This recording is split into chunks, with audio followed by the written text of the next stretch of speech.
Hare Krishna, Hare Krishna, Krishna Krishna, Hare Hare, Hare Rama, Hare Rama, Rama Rama, Hare Hare.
Krishna Shishimad, Esi Bhaktivedanta Sai Maharaj, Srila Prabhupada Ki, Jan Vishnupad, Paramahansa Parivadicharya, Dr. Shishimad, Bhakti Siddhanta Sarasvati Goswami Maharaj Prabhupada Ki, Grantara Srimad Bhagavatam Ki, Hai Gauda Premanandi.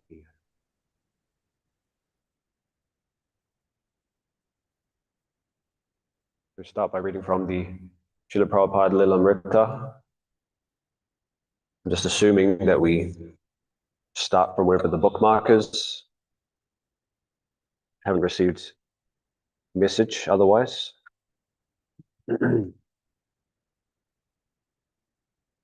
So page is 138. Chapter is entitled The Battle for Bombay. Prabhupada was acting as the protector and the parent of the deities and of ISKCON Bombay. As he had described in the Nectar of Devotion, many great devotees have an eternal relationship with Krishna as his protector. When as a child Krishna had fought the serpent Kaliya, Krishna's mother and father had been plunged into transcendental anxiety.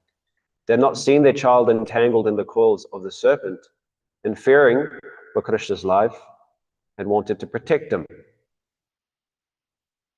The eternal mother and father of Krishna always worry that Krishna may meet with harm. And when danger appears to come, the natural anxiety increases many times.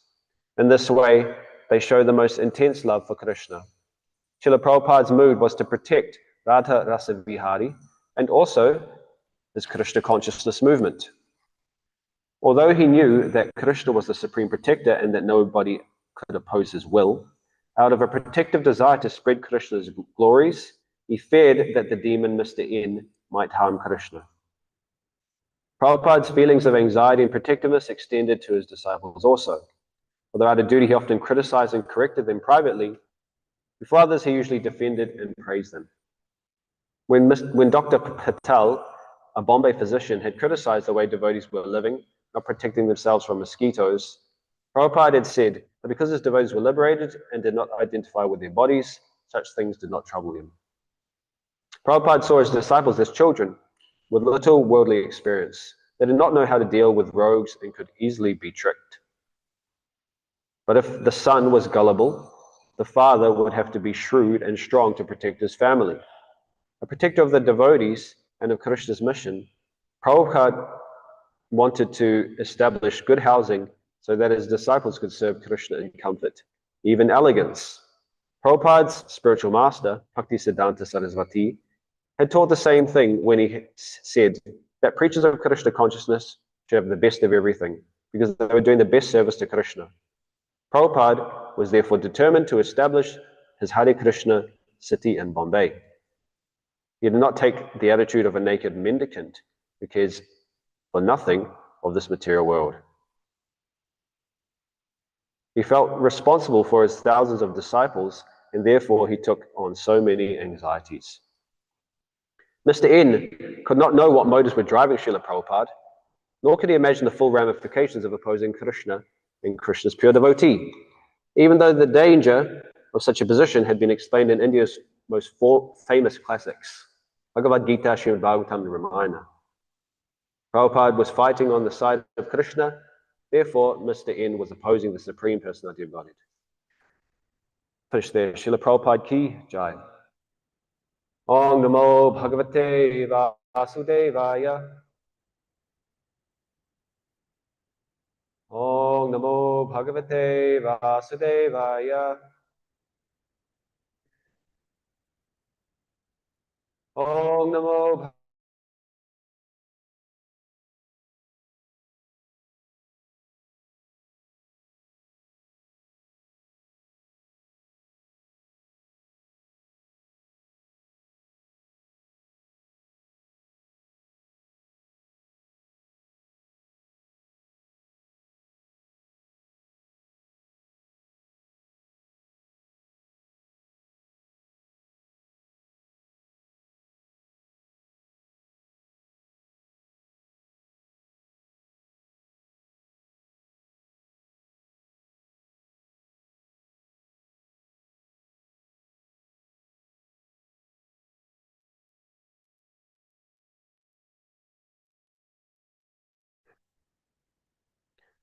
The text is text 23.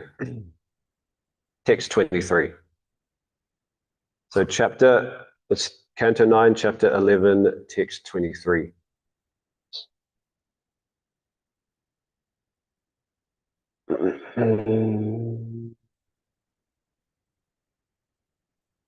Purusho Ramacharitam Shravanai Rupadharayan Andrashangsya Parorajan Karma Bandhai Vimuchyate. Purusho Ramacharitam Shravanai Rupadharayan Andrashangsya Parorajan Karma Bandhai Vimuchyate. Purusho Ramacharitam Shravanai Rupadharayan Andrashangsya Paro Rajan Karma Bandhai Vimuchyate. Purusho Ramacharitam Shravanai Rupadharayan.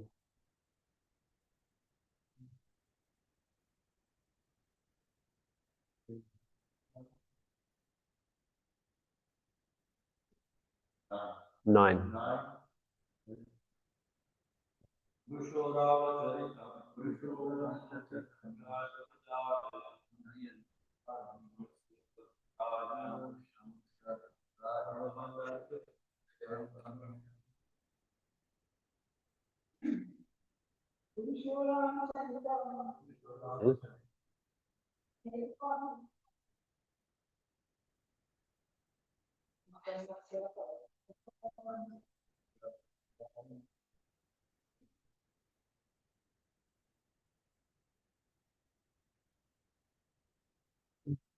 Word for word.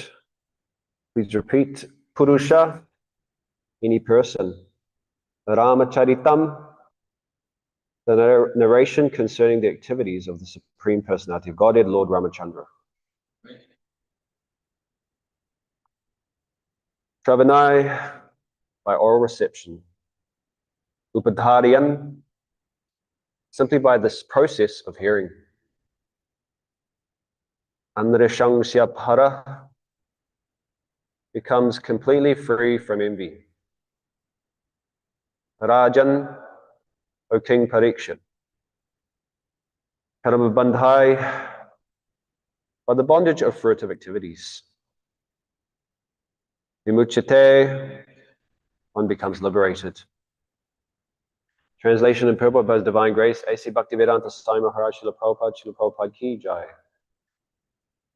Translation, O King Parikshit, anyone who orally receives the narrations concerning the characteristics of Lord Ramachandra's pastimes will ultimately be freed from this disease of envy and thus be liberated from the bondage of fruitive activities. Purport. Here in this material world, everyone is envious of someone else. Even in religious life, it is sometimes found that if one devotee has advanced in spiritual activities, other devotees are envious of him. Such envious devotees are not completely freed from the bondage of birth and death. As long as one is not completely freed from the cause of birth and death, one cannot enter the Sanatana Dharma, or the eternal pastimes of the Lord. One becomes envious because of being influenced by the designations of the body, but the liberated devotee has nothing to do with the body, and therefore he is completely on the transcendental platform. A devotee is never envious of anyone, even his enemy, because the devotee knows that the Lord is the supreme protector. He thinks, what harm can the so-called enemy do? Thus a devotee is confident about his protection. The Lord says, Yayatamang prapadyante tang sataiva pachamyaham. According to the proportion of one's surrender unto me, I respond accordingly. The devotee must therefore be completely free from envy, especially of other devotees. To envy other devotees is a great offense, a Vaishnava parada. A devotee who constantly engages in hearing and chanting Shravana Kirtana is certainly freed from the disease of envy, and thus he becomes eligible to go back home, back to Godhead. Om Gyanatimmirandasya Gyananjana Shalakaya Chakshura Militang Yena Tasmai Shri Gurave Namaha Jaya Shri Krishna Chaitanya Prabhu Nityananda Shri Advaita Gadadhara Shiva Sadi Gaur Bhaktivinoda Hare Krishna Krishna Krishna Hare Hare Hare Rama Rama Rama Hare Hare. Translation again. O King Parikshit, anyone who orally receives the narrations concerning the characteristics of Lord Ramachandra's pastimes will ultimately be freed from the disease of envy and thus be liberated from the bondage of fruitive activities.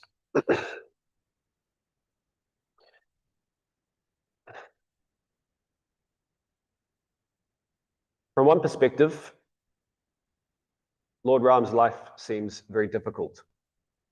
It seems full of challenges, trials, and tribulations. From another perspective, his life seems like the perfect script for a Bollywood movie. In fact, I think they're actually producing a movie on Lord Ram this year as well. But as devotees, we try to understand Lord Ram's pastimes from a very particular angle. We try to see deeper than the external suffering that may seem to be there. And it's true. When we look at it externally, superficially, we can see that his life was full of heartbreaks. His life was full of so many challenges. Freshly married, at the time where he was about to be coronated as the king of the kingdom to replace his father, he was betrayed by a family member who was very close to him. He had to leave the kingdom out of duty as a son, so as to make the word of his father valid. And shortly after, his father passed away. And while in the forest, not being able to do anything, he was informed of that situation. Being in the forest with his wife, things were looking okay for some time. But then, as we know, his wife was kidnapped. And he was separated from her for a year, not knowing whether she was okay, not knowing anything about her well-being. He had to fight viciously to try and get her back. He had to fight the army of the strongest living entity of the time, having to go through thousands and thousands of rakshasas, which are extremely powerful beings, powerful enough to defeat even the demigods in heaven, to try and get her back. And then he got her back. But unfortunately, that wasn't the end of the story.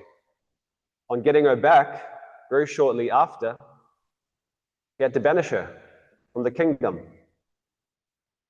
in order to maintain his reputation as a leader. And it gets even worse, as I said, when we look at it from an external perspective. When he finally reunites with her after all of that, she gets swallowed up by the earth and taken away, never to be seen again within this world. Again, when we look at things externally, they seem a particular way. When we impose our own human vision on the Supreme Personality of Godhead, it looks as like those living a life that we would hope never to live.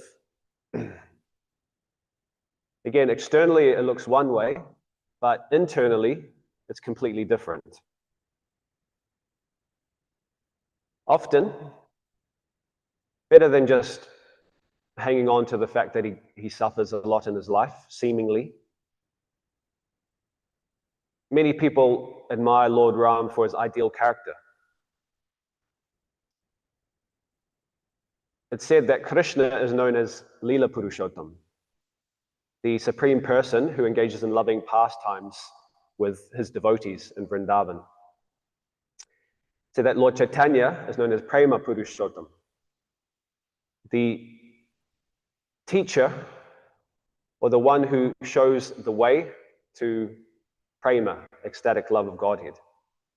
But Lord Ram is known as Mayada Purushottam, the ideal example of character and righteousness within this world and beyond. The Supreme Person who upholds dharma to the highest degree. This is what a lot of people admire him for. In the Ramayana, there's a short excerpt which explains his qualities very nicely. I'll read a few. So it's explained in the Ramayana that Ram, he was especially dear to the king and people.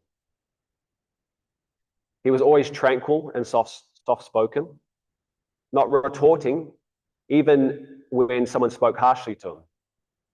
He recognized the smallest of services rendered and did not take to heart any wrongdoings made towards him. It said that he had conquered anger and was full of compassion. He would make all arrangements to protect the people, and he surrounded himself by the most intelligent advisors, and he would never do anything without asking for their advice. Despite his power and ability, he remained extremely humble, mild, and self-controlled. He wasn't influenced by envy or hatred. He didn't engage in frivolous talks, and he always sought out the good in others. He was free from sloth. He was never lazy, and he was ever vigilant to carry out his duty. So all of these qualities that he displays, these are things that as devotees we may want to aspire for. But when we think about it, if we look at just any one of these characteristics, it's not so easy to develop them. For example,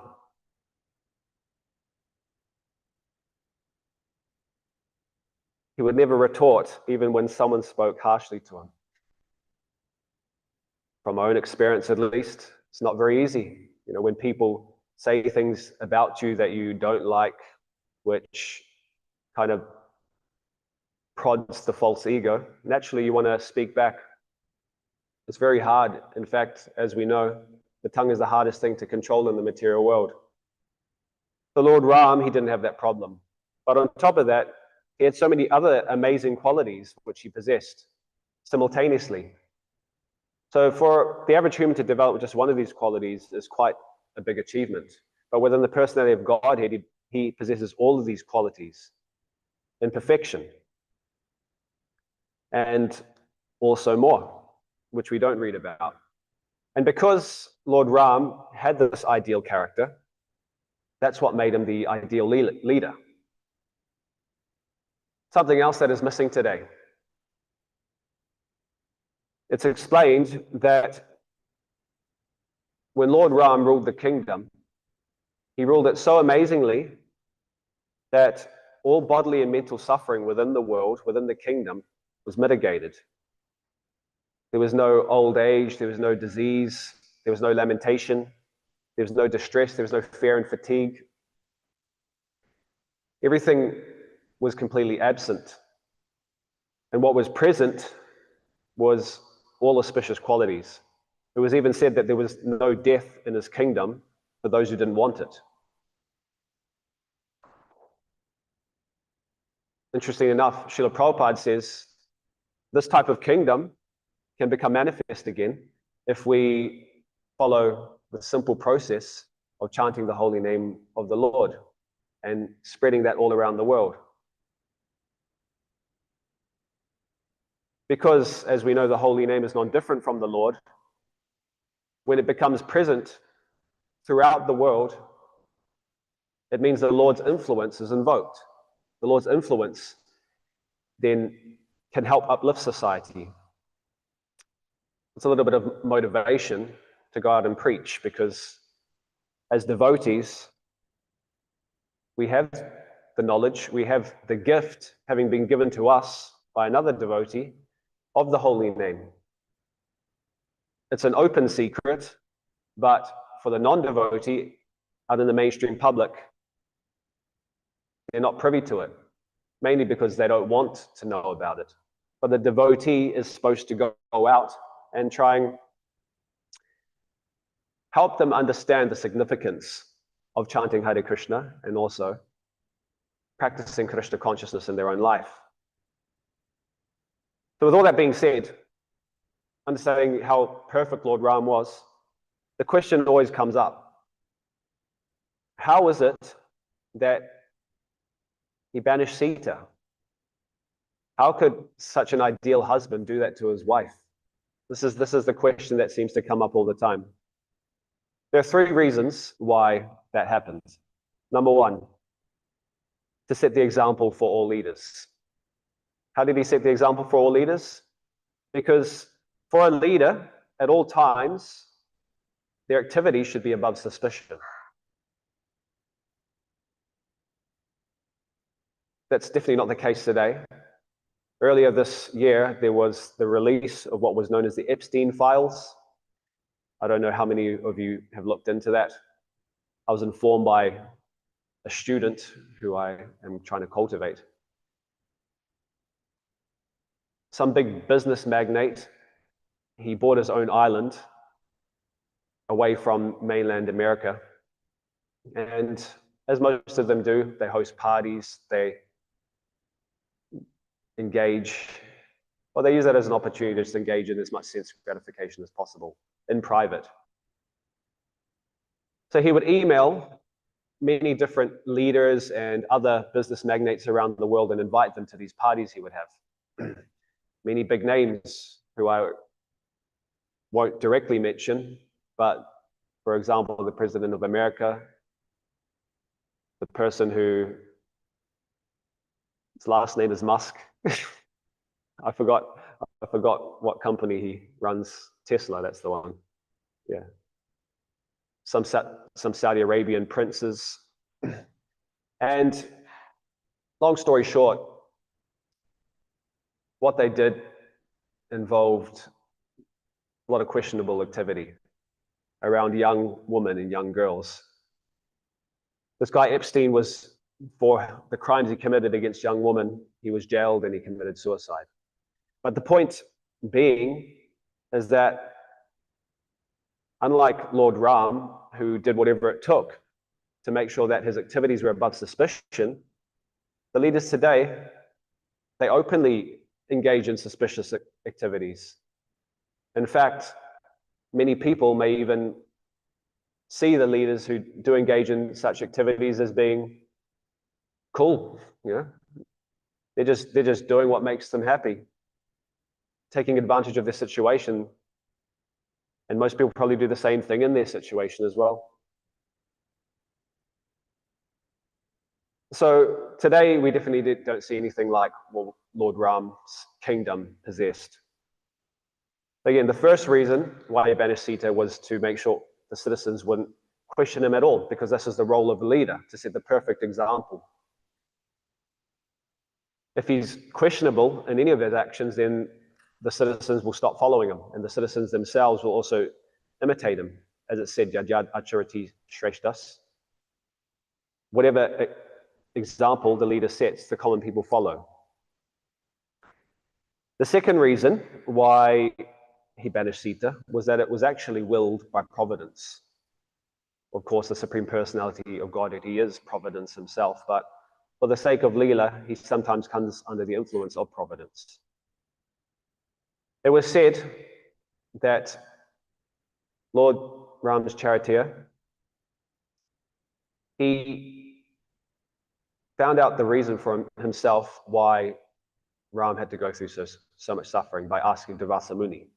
And the Ramayana, it's mentioned that Durvasa Muni explained that in Lord Ram's previous life, of course this is all Leela, so he's the Supreme Personality of God, he doesn't have previous lives like we do, but because of what he had done in a previous incarnation as Lord Vishnu, he had to take birth as Lord Ram. So what did he do?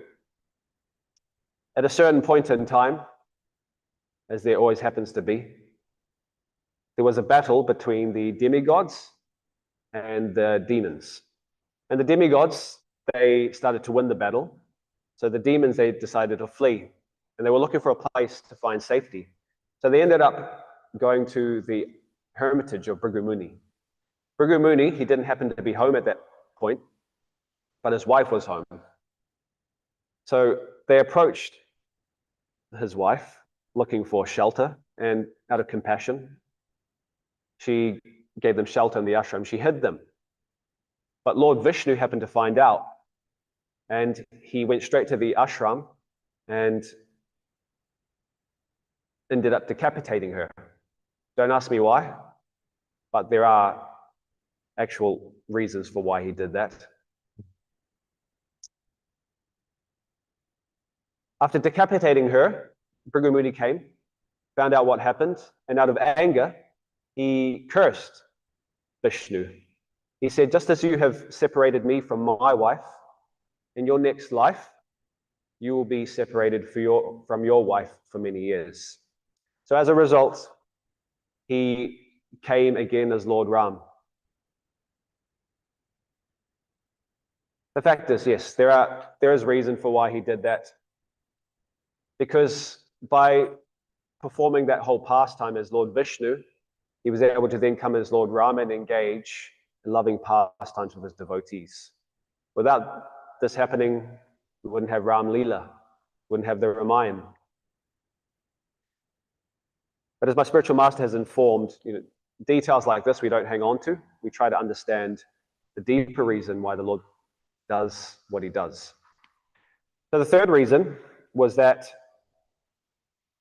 if he didn't banish Sita, then he wouldn't have left the material world. As long as Sita was present on earth, Lord Ram would have continued to stay on earth and rule the kingdom. But at that point in time where she was banished, he had basically finished everything that he needed to do. The whole Ramayana, more or less, was played out. So in order for Lord Ram to leave, he had to arrange through his internal potency for Sita to leave before him. In the same way that Krishna had to arrange for the Yadus to leave before he could leave. And an extra reason, he also accepted the curse of Bhrigu Muni, so that he could bless the world by performing his Leela.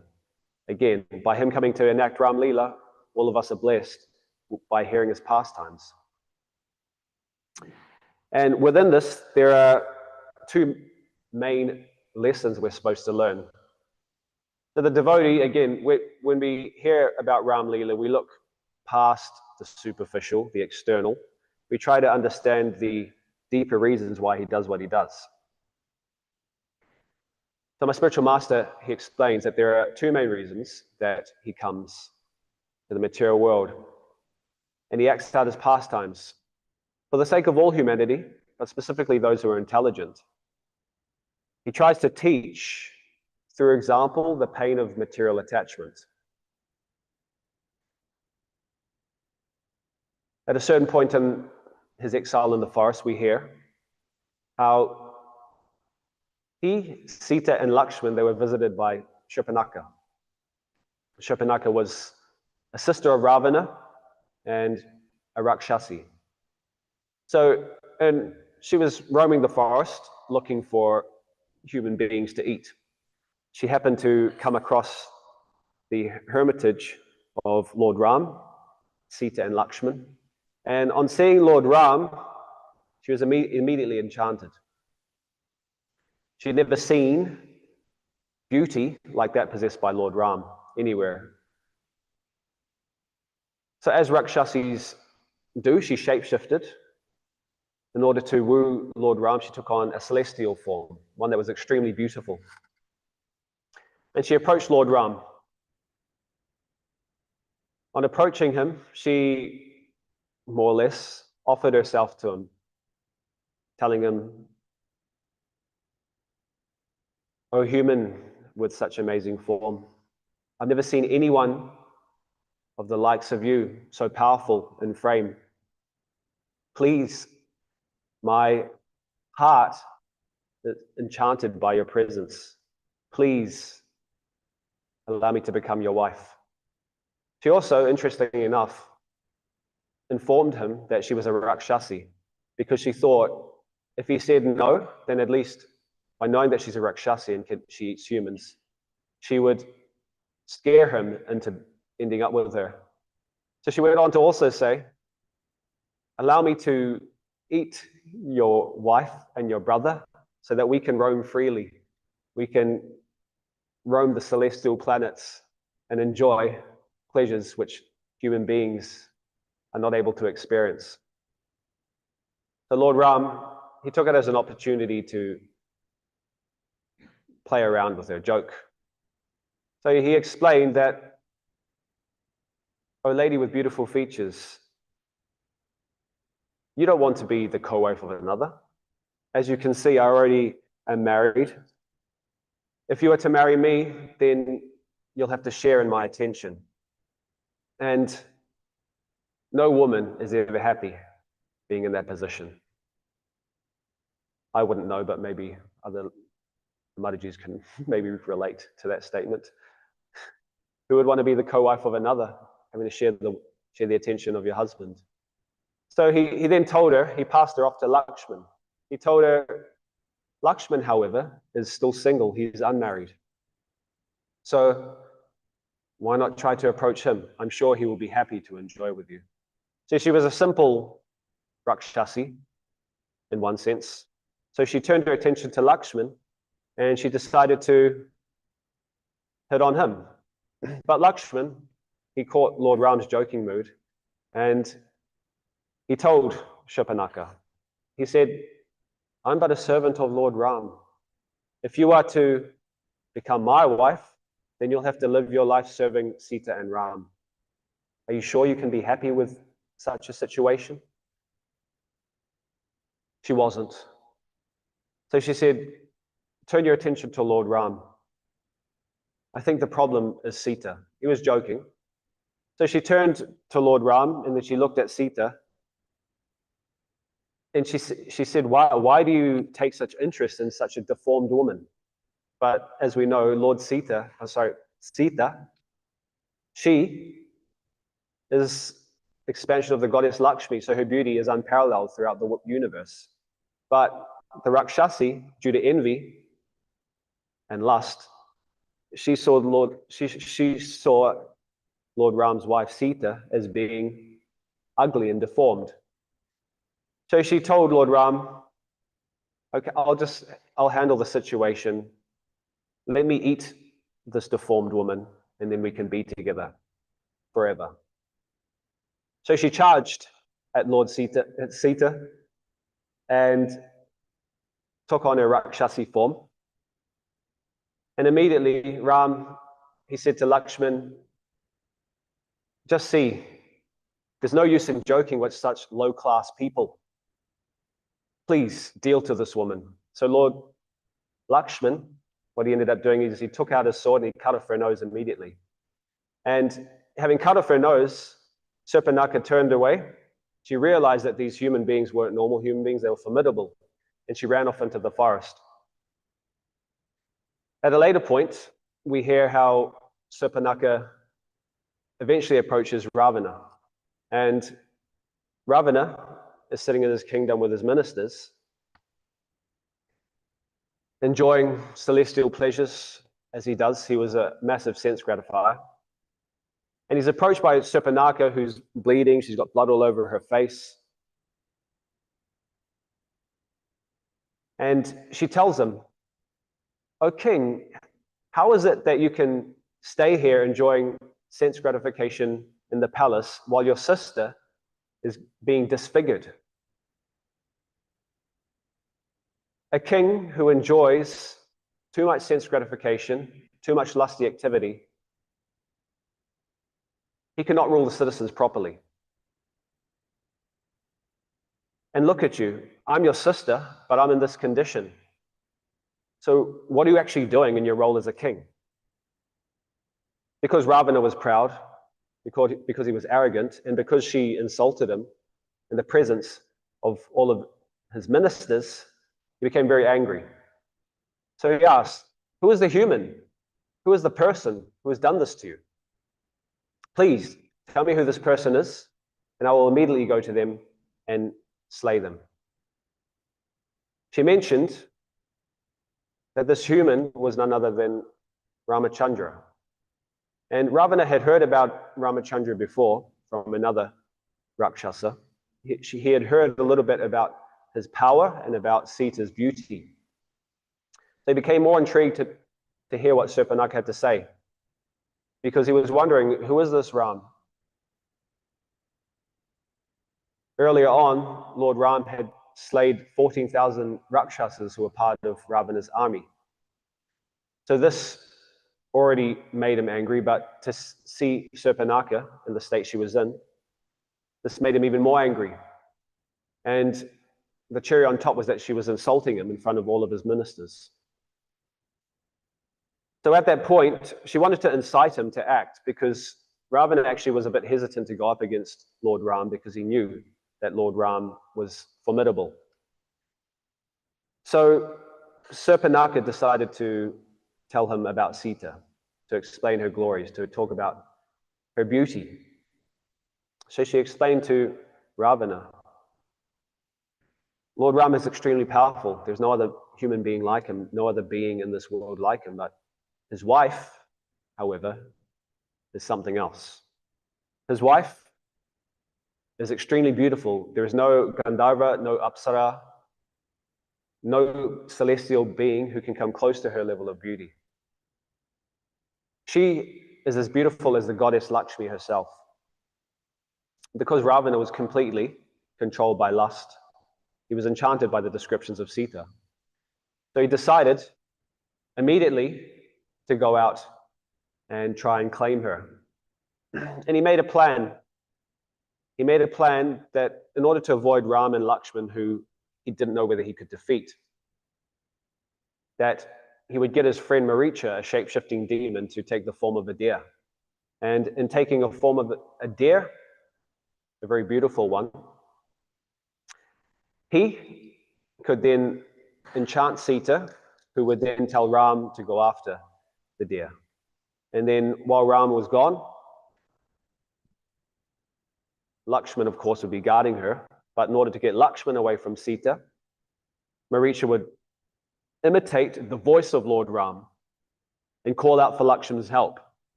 And hopefully, that way, Sita would be alone, and Ravana would be able to steal her from Lord Ram. Rakshasas, although they're very demoniac, they're actually very intelligent. We often think that those who aren't devotees are not very smart. But the demons of this world and the demons of the past were extremely smart. But their intelligence is just misapplied, it's misdirected. Instead of using their intelligence to benefit others, they instead use their intelligence to cause harm. So with this plan, Ravana, he actually succeeded. He succeeded in stealing away Sita, and from that very point on, Lord Ram was plunged into an ocean of misery, seemingly, externally. But again, from another angle, this pain is not the pain that we go through. It said, Narayano Parovyaktat. All his activities are transcendental. The activities of Lord Ram, Lord Narayan, who is non-different from Lord Ram, are all transcendental. But he shows by his example how material attachment in this world, it causes suffering. He may come as a human, but actually he's much more. The fact is, Ravana, his main problem was that he couldn't understand the divinity of Lord Ram. He saw the Supreme Personality of Godhead as being a human. And as it said in the Bhagavad Gita, Avjananti Mamudha Manusham Tanam Ashritam Parampava Ajananto Mamabhuta Maheshwaram. Only the foolish see Krishna, Ram, as being a mere human being. They confuse his very human-like activities as being exactly like that of a normal human being. But in fact, he is of a transcendental nature, as the Supreme Personality of Godhead. His human-like pastimes are just part of a divine play. The deeper reason for his leelas, however, and the second reason why he comes to this world as Lord Ram, as Krishna, as anybody, is to engage in loving exchanges with his devotees. And what is the highest type of loving exchange? The highest type of loving exchange is experienced through love and separation. We know that there's two types of love in the spiritual world. Sambhog, union, meeting, and Vipralamba, love and separation. Love and separation, it may seem to be a source of suffering. Just as in this world, we don't like to be separated from our loved ones. But even in this world, you can get some glimpse into the experience of love and separation in the spiritual world, interestingly enough. For those of you who have had people who you love in your life and have been separated from them for a period of time or more, generally, if you love them, if the love is still there, all you can do is just think about them 24/7. And wherever you look, whatever you see, when you go to places, you remember them. Remember how you used to do this with them. Remember how you used to do that with them.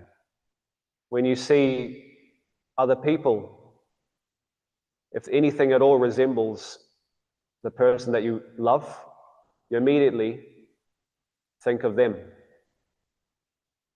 So love and separation in this world, it generally is just suffering. But the absorption in the thoughts of the other person actually becomes stronger when they're distanced from you. As it said, absence makes the heart grow fonder. This is the Supreme Personality of Godhead.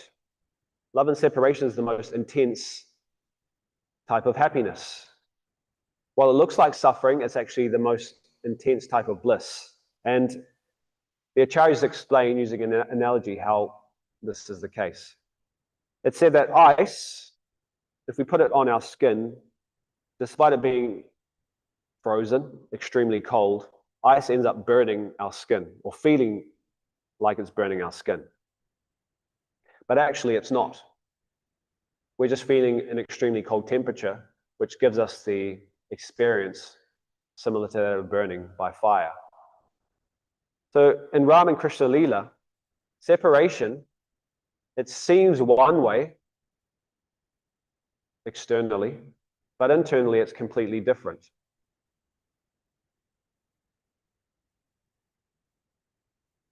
All of this is just a play of the Supreme Personality of Godhead through his internal energy.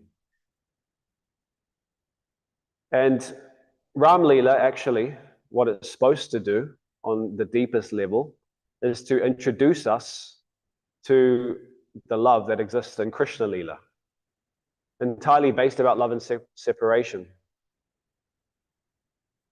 In fact, in the Brihad Bhagavatamrita, and this is something that blew my mind personally when I read it.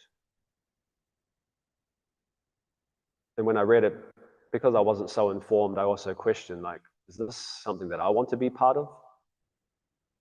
Was how the pastime of Akrura taking away Krishna from Vrindavan, from the gopis, from his family, from the Vrajavasis, it actually occurs in the spiritual world as well. At a certain point in time, and of course there's no time in the spiritual world, Akrura comes to enact the pastime of taking Krishna and Balaram to Mathura. And in the process of doing that, all of the Vrajavasis, they seemingly are plunged into an ocean of distress.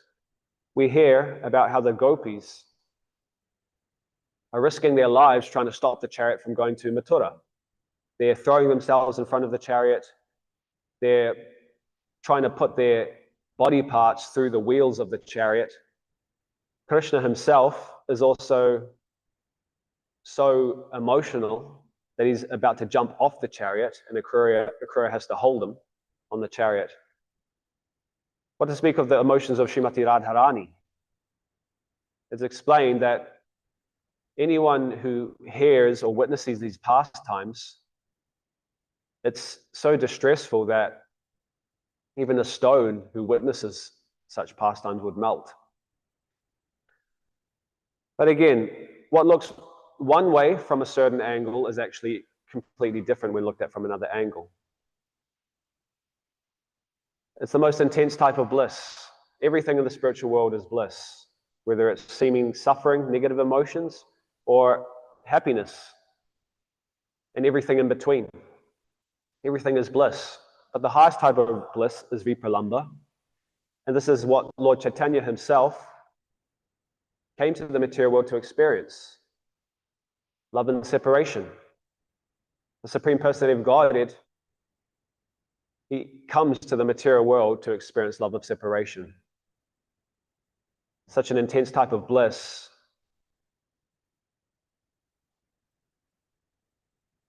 that causes them, that motivates them to come to this material world, of which actually there's nothing much to look forward to. So, in conclusion, when we hear about these pastimes of Lord Ram,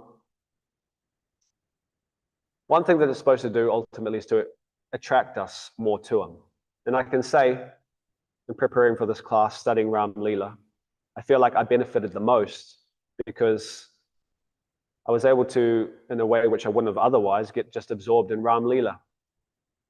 For the past however many days, several days, just study Ram Leela, reading Ram Leela and the Bhagavatam and the Ramayana.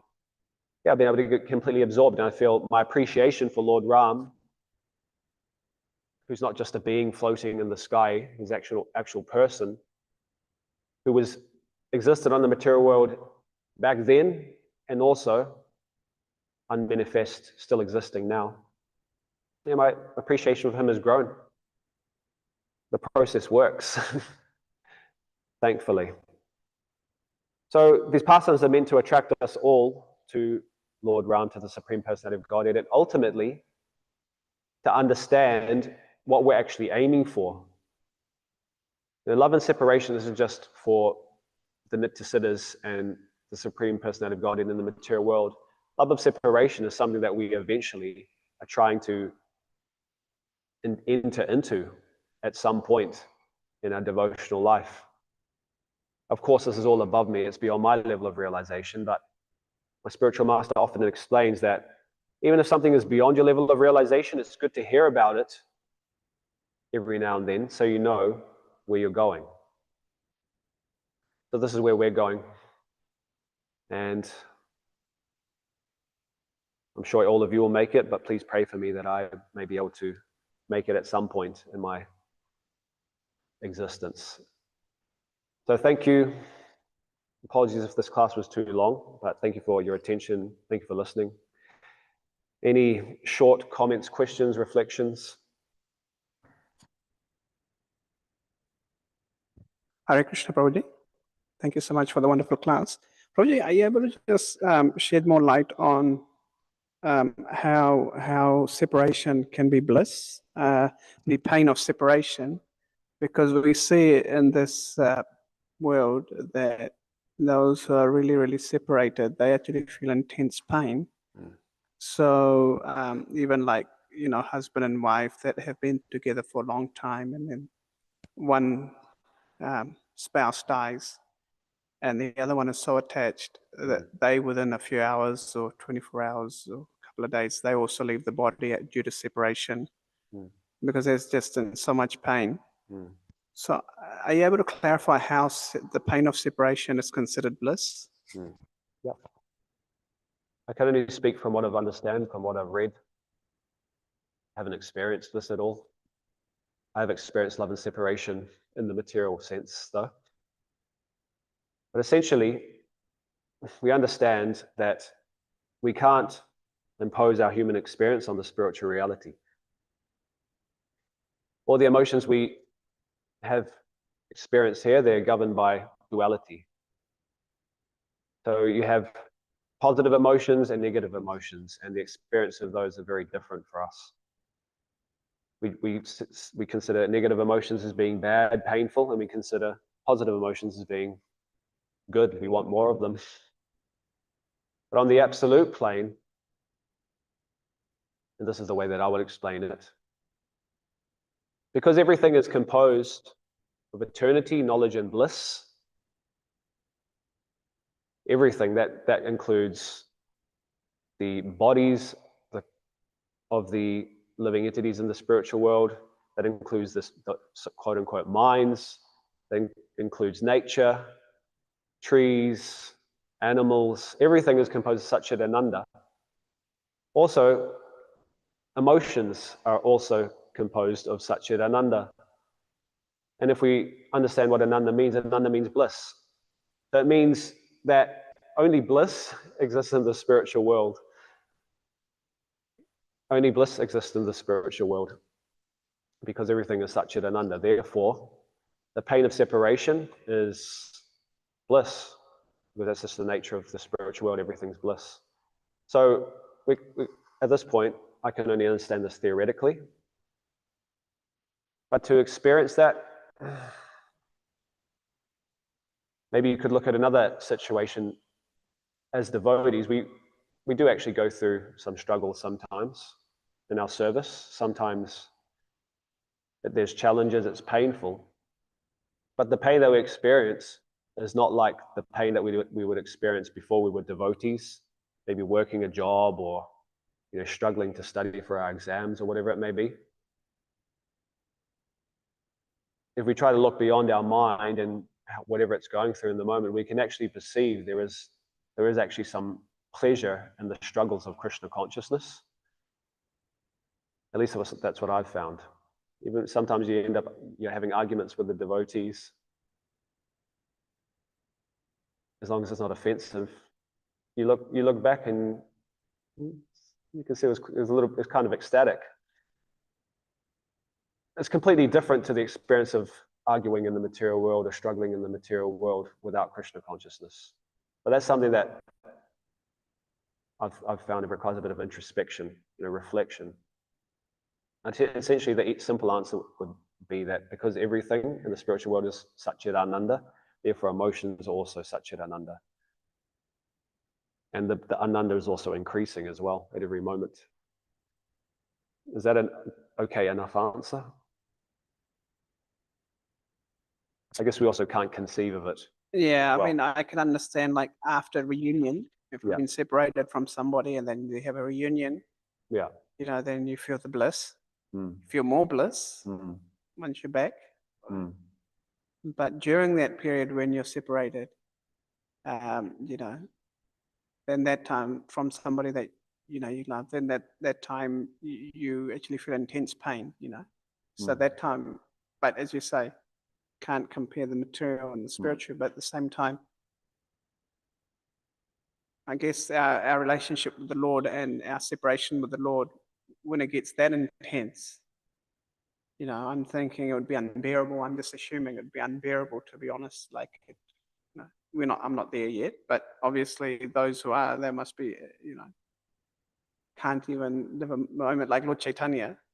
A moment feels like 1,000 years or more, tears are flowing from his eyes like torrents of rain. So, yeah, it's hard to grasp how that is bliss. Mm. Um, in that sense, that ananda that we see, the happiness from within, Mm. but on the absolute plane, I guess it's all the same in the spiritual world. It's all, Yeah. yeah. You can only really understand it theoretically, and maybe one day we will be able to realize it. I have also heard that the human body and mind it can't actually facilitate these feelings, the higher states of ecstasy. We actually have to be liberated from the body and mind to be able to experience them in full. So maybe we'll understand this all when we go back to Godhead. Yeah. Does anyone else have anything to say or reflect or questions or finish there? Grantara Shri Bhagavatam ki, Srila Prabhupada ki, Lord Ram, Ramayan ki, Sita Maharani ki, Hanuman Lakshman ki, Gaura Premanandi. It's Christ Manobiram Prabhuji ki. Manobiram. Ram is nice. Yeah.